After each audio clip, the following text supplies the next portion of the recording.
ವಿಧಾನ ಪರಿಷತ್ ಶಾಸಕ ಸಿಟಿ ರವಿ ಅವರು ಚಿಕ್ಕಮಗಳೂರು ಕೆಎಸ್ಆರ್ಟಿಸಿ ಡಿಪೋಗೆ ಭೇಟಿ ನೀಡಿ ಬಸ್ಗಳ ಸ್ಥಿತಿ, ಮೆಕ್ಯಾನಿಕ್ಗಳ ಸಮಸ್ಯೆ ಹಾಗೂ ನಿರ್ವಹಣಾ ಕಾರ್ಯಗಳ ಕುರಿತು ಅಧಿಕಾರಿಗಳಿಂದ ಮಾಹಿತಿ ಪಡೆದರು.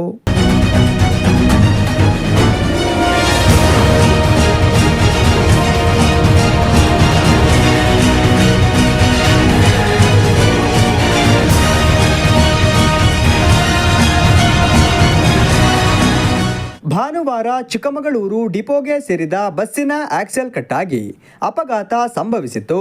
ಜೊತೆಗೆ ಕೆಲ ಬಸ್ಗಳು ನಡು ರಸ್ತೆಯಲ್ಲಿ ಕೆಟ್ಟು ನಿಲ್ಲುತ್ತಿರುವ ಬಗ್ಗೆ ದೂರುಗಳು ಬರುತ್ತಿರುವ ಹಿನ್ನೆಲೆಯಲ್ಲಿ ಡಿಪೋಗೆ ಭೇಟಿ ನೀಡಿದ ಸಿಟಿ ರವಿ ಅವರು ಬಸ್ಗಳ ಸಂಖ್ಯೆ, ವಾಹನಗಳ ತಾಂತ್ರಿಕ ಪರಿಸ್ಥಿತಿ, ರಿಪೇರಿ ಕಾರ್ಯಗಳಿಗೆ ಅಗತ್ಯ ಬಿಡಿ ಭಾಗಗಳ ಲಭ್ಯತೆ ಕುರಿತು ಅಧಿಕಾರಿಗಳೊಂದಿಗೆ ಚರ್ಚಿಸಿದರು.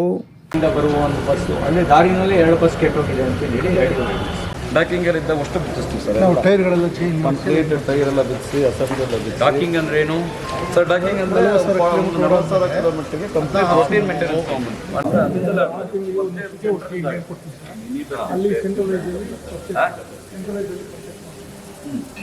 ಬಸ್ ಇದಲ್ಲ ಟಾಟಾ ಮೆಡಿಸನ್ ಜಿಲ್ಲಾ ಪಂಚಾಯತ್ ಹತ್ರ ಕೆಟ್ಟೋಗಿತ್ತಲ್ಲ, ಹೇಳ್ಕೊಂಡ್ಬಂದ್ರಲ್ಲ ಅದೇ ಬಸ್ ತಾನೆ ಮೊನ್ನೆ.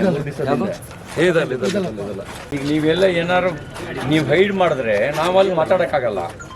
ಸಮಸ್ಯೆ ನಿಮ್ಮದೇ ಅಂತ ನಾನು ಹೇಳೋದಿಲ್ಲ.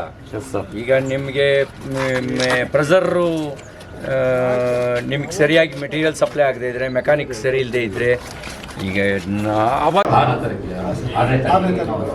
ಸರಾಸರಿ 3,000 ಇದ್ಯಾವತ್ತು 8,000 ಹಬ್ಬದಲ್ಲಿ ಸ್ಟೋರೇಜಲ್ಲೂ 3-3.5 ಕ್ಯಾನ್ಸಲ್ ಆಗ್ತದೆ. ಗೊತ್ತಾಯ್ತು 3,000 ಅಂತಂದ್ರೂ ಕಡಿಮೆ ಒಂದಿನಕ್ಕೆ ಒಂದು ಹಳ್ಳಿ ಬಸ್ಗಳು ಅಂದ್ರೆ ಹಳ್ಳಿ ನಿತ್ಯ 155 ರೂಟ್ಗಳಲ್ಲಿ ಬಸ್ಸುಗಳು ಸಂಚಾರ ನಡೆಸಬೇಕಾದರೂ ದಿಢೀರಾಗಿ 20ರಿಂದ 25 ರೂಟ್ ಬಸ್ಸುಗಳು ಕ್ಯಾನ್ಸಲ್ ಆಗುತ್ತಿರುವ ದೂರುಗಳು ಬಂದಿವೆ ಎಂದು ಅಧಿಕಾರಿಗಳನ್ನು ಪ್ರಶ್ನಿಸಿದರು. ನಮಗೊಂದು ಗಂಭೀರವಾದ ದೂರು ಬಂದಿತ್ತು. 30ರಿಂದ 40 ಬಸ್ಸುಗಳು ಬಸ್ ರೂಟ್ಗಳು ಆಪರೇಟ್ ಆಗ್ತಾ ಇಲ್ಲ. Because of technical problem, technical assistants ಅಂದರೆ ಮೆಕ್ಯಾನಿಕ್ಗಳ ಕೊರತೆಯಿಂದಾಗಿ ಕಾಲಕಾಲಕ್ಕೆ ರಿಪೇರಿ ಆಗದಲ್ಲೇ ಸಮಸ್ಯೆ ಆಗ್ತಾಯಿದೆ ಅಂತಕ್ಕಂಥ ದೂರು ಬಂದಿತ್ತು.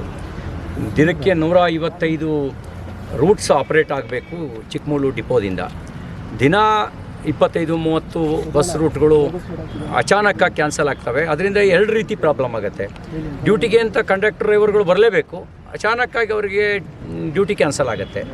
ಎರಡನೇದು, ಆಯಾ ಒಂದು ಸಿಂಗಲ್ ರೂಟ್ ಇರುವಂಥ ಪ್ರದೇಶಗಳಲ್ಲಿ ಗ್ರಾಮೀಣ ಜನರಿಗೆ ತೊಂದರೆ ಆಗ್ತಾಯಿತ್ತು. ಇದಕ್ಕೆ ಸಂಬಂಧಪಟ್ಟಂತೆ KDP ಸಭೆಯಲ್ಲೂ ಕೂಡ ನಾನು ಪ್ರಸ್ತಾಪ ಮಾಡಿದ್ದೆ. ಮೆಕ್ಯಾನಿಕ್ಗಳು 120 ಮೆಕ್ಯಾನಿಕ್ಗಳು ಸ್ಯಾಂಕ್ಷನ್ ಪೋಸ್ಟ್ ಇದ್ದರೆ ಪರ್ಮನೆಂಟ್ ಇರೋರು 39 ಜನ ಪರ್ಮನೆಂಟ್ ಇದ್ದಾರೆ. ಇನ್ನೊಂದು 25 ಜನರನ್ನ ಕಾಂಟ್ರಾಕ್ಟ್ ಮೇಲೆ ತೊಗೊಂಡಿದ್ದಾರೆ. ಅಲ್ಲಿಗೆ ಒಂದು 64 ಜನ ಒಟ್ಟು ಮೆಕ್ಯಾನಿಕ್ಗಳು ಕೆಲಸ ಮಾಡ್ತಾಯಿದ್ದಾರೆ. ಆದರೆ ಸ್ಯಾಂಕ್ಷನ್ಡ್ ಪೋಸ್ಟ್ ಇರೋದು 120. ಮೆಕ್ಯಾನಿಕ್ಗಳು ಕೊರತೆ ಇದೆ ಅಂತ ಹೇಳಿದ್ದಾರೆ. ಈಗ ಅದನ್ನು ಮೇಲೆ ಅಧಿಕಾರಿಗಳ ಜೊತೆ ಮಾತಾಡಬೇಕು. ನಾನು ಮಂತ್ರಿಗಳ ಜೊತೆಗೆ ಮತ್ತು MD ಜೊತೆಗೂ ಕೂಡ ಮಾತಾಡ್ತೀನಿ. ಬಸ್ ರೂಟ್ಗಳು ಕೆಟ್ಟು ಹೋಗ್ತಿರೋದು ಟೆಕ್ನಿಕಲ್ ಪ್ರಾಬ್ಲಮ್ಮು, ಅದನ್ನು ಮೇಂಟೆನೆನ್ಸ್ ಮಾಡೋದು, ಅದನ್ನು ಇಲ್ಲಿಂದಲೇ ಸಿಸ್ಟಮೆಟಿಕ್ಕಾಗಿ ಮಾಡುವ ಕೆಲಸ ಆಗಬೇಕು. ಈಗ ಬೇಡಿಕೆನೂ ಇಟ್ಟಿದ್ದಾರೆ. ಒಂದು ಕನಿಷ್ಠ 10 ಆದರೂ ಎಲೆಕ್ಟ್ರಿಕ್ ಬಸ್ಗಳನ್ನು ಚಿಕ್ಕಮಗಳೂರು ಡಿಪೋಗೆ ಕೊಟ್ಟರೆ ನಾವು ಮೇಂಟೆನೆನ್ಸು ಸುಲಭ ಆಗುತ್ತೆ ಅನ್ನೋದನ್ನು ಹೇಳಿದ್ದಾರೆ. ಅದಕ್ಕೆ ಸಂಬಂಧಪಟ್ಟಂತನೂ ಕೂಡ ನಾನು ಸಚಿವರ ಜೊತೆಯಲ್ಲಿ MD ಅವ್ರ ಜೊತೆಯಲ್ಲಿ ಮಾತಾಡ್ತೀನಿ. ಬಸ್ಗಳ ನಿರ್ವಹಣೆಯ ಕೊರತೆ, ತಾಂತ್ರಿಕ ಸಿಬ್ಬಂದಿಗಳ ಅಭಾವ ಹಾಗೂ ಸುರಕ್ಷಿತ ಕ್ರಮಗಳ ಕುರಿತು ಅಧಿಕಾರಿಗಳಿಗೆ ಸ್ಪಷ್ಟ ಸೂಚನೆ ನೀಡಿ ಪ್ರಯಾಣಿಕರ ಭದ್ರತೆಗೆ ಮೊದಲ ಆದ್ಯತೆ ನೀಡಬೇಕೆಂದು ಹೇಳಿದರು. ಅಲ್ಲದೆ ಬಸ್ ಸ್ಟ್ಯಾಂಡ್ನಲ್ಲಿ ಕೆಲವು ಕೊರತೆಗಳು, ಅದು ಕುಡಿಯೋ ನೀರಿನ ಸಮಸ್ಯೆ ಇರ್ಬೋದು, ರಾತ್ರಿ ನೈಟ್ ಹಾಲ್ಟ್ನ ಪ್ರಾಬ್ಲಮ್ ಇರ್ಬೋದು, ಇವುಗಳನ್ನೆಲ್ಲವೂ ಗಮನಕ್ಕೆ ತಂದಿದ್ದಾರೆ ಸಾರ್ವಜನಿಕರು. ಹಾಗೇ ಈಗೇನು ಗ್ರಾಮೀಣ ಬಸ್ ನಿಲ್ದಾಣ ಅಂತ ನಾವೇನು ಹಳೆ ಜೈಲನ್ನ ಟ್ರಾನ್ಸ್ಫರ್ ಮಾಡಿ ಕೊಟ್ವಿ, ಅಲ್ಲಿಗೂ ಒಂದು ಸುಸಜ್ಜಿತ ಬಸ್ ನಿಲ್ದಾಣ ಆಗಬೇಕು. ಅದಕ್ಕೆ ಪೂರಕ ಪ್ರಯತ್ನ ನಡೆಸಿದ್ವಿ. ಈಗ 19 ಕೋಟಿ ರೂಪಾಯಿ ಮಂಜೂರಾಗಿ ಟೆಂಡ್ರು ಕರೆದಿದ್ದಾರೆ. ವರ್ಕ್ ಆರ್ಡ್ರು ಇಶ್ಯೂ ಆಗಿ ಕೆಲಸ ಪ್ರಾರಂಭ ಮಾಡ್ತೀವಿ ಅಂತಕ್ಕಂಥ ಮಾತನ್ನ ಹೇಳಿದ್ದಾರೆ. ಅಲ್ಲಿಗೆ ಆ ಪ್ರಾಬ್ಲಮ್ಮು ಸಾಲ್ವ್ ಆಗ್ತಾಯಿದೆ. ಇನ್ನು ಉಳಿದಿದ್ದು ಕಡೆಗೆ ಗಮನ ಕೊಟ್ಟು ಈ ರೂಟ್ ಆಪರೇಷನ್ ಇರ್ಬೋದು. ಇನ್ನು ಕೆಲವು ಸ್ಟಾಫು ಕೂಡ ಕಂಪ್ಲೇಂಟ್ ಮಾಡಿದ್ದಾರೆ. ಕಂಡಕ್ಟರ್ ಡ್ರೈವರ್ಗಳಿಗೆ ಹ್ಯಾರಾಸ್ಮೆಂಟ್ ಆಗ್ತಿರೋಕ್ಕೆ ಸಂಬಂಧಪಟ್ಟಂತೆ ಕೆಲವು ಕಂಪ್ಲೇಂಟ್ ಕೊಟ್ಟಿದ್ದಾರೆ. ಕೆಲವರ ನಡವಳಿಕೆಗಳು ಅದರಿಂದ ಏನಾಗ್ತಾಯಿದೆ, ಬಾಂಧವ್ಯ ಸಂಬಂಧದ ಬದಲಿಗೆ ಒಂದು ಭಯದ ವಾತಾವರಣ ನಿರ್ಮಾಣ ಆಗ್ತಾಯಿದೆ.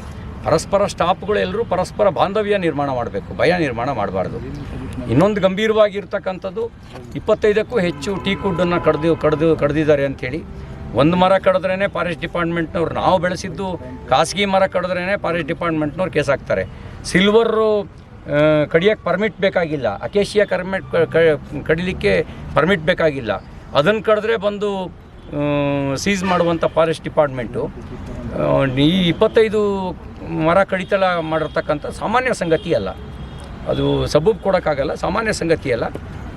ಕೆಲವರದ್ದು ಆಪಾದನೆ ಇದೆ, ಇದನ್ನು ಯಾರ್ದೋ ಖಾಸಗಿ ವ್ಯಕ್ತಿಗಳಿಗೆ ಸಾಗಿಸೋ ಕೆಲಸ ಮಾಡ್ತಾಯಿದ್ರು ಅನ್ನೋವಂಥ ಆಪಾದನೆಯೂ ಇದೆ. ಇದು ಸತ್ಯಾಸತ್ಯತೆಯ ಪರಿಶೀಲನೆ ಆಗಬೇಕು. ಕಾನೂನು ಎಲ್ರಿಗೂ ಒಂದೇ. ಕಾನೂನಿನ ಬಗ್ಗೆ ಯಾರಿಗೂ ಭಯ ಇಲ್ಲದೆ ಇದ್ದರೆ ಗೌರವ ಹೆಂಗೆ ಬರೋಕ್ಕೆ ಸಾಧ್ಯ? ಅದು ಆಗಬೇಕು.